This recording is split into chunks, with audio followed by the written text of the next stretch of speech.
Rapasakarapaku. Sijui kama unanielewa. Kwetu ilikuwa hata mkanda kuweka kiunoni ilikuwa ni shida. Waliweka giza, sijui kwenu.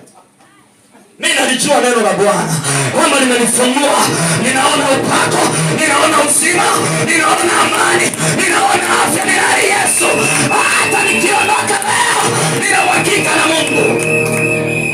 Giza likatoweka kwenu kwa jina la Yesu.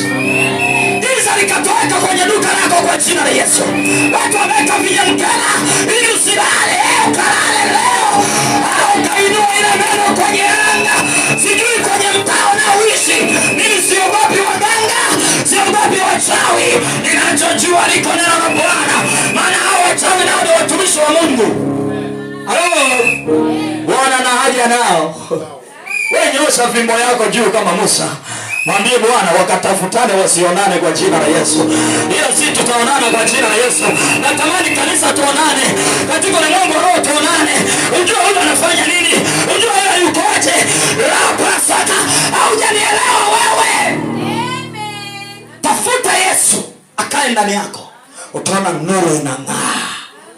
Hauna hela, utaona kama na mabilioni kwa jina la Yesu. Acha kukana kwa shako. Giza liondoke.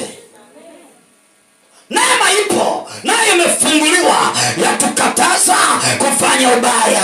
Tenda yaliyo mema utafanikiwa. Tenda yaliyo mema utabarikiwa. Tembea katika unyofu utabarikiwa.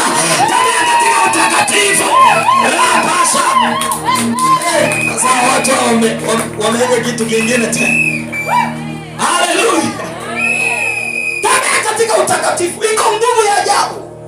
Watasema huyu anatumia kamzizi au nimwambie Yesu ndio kamzizi kangu.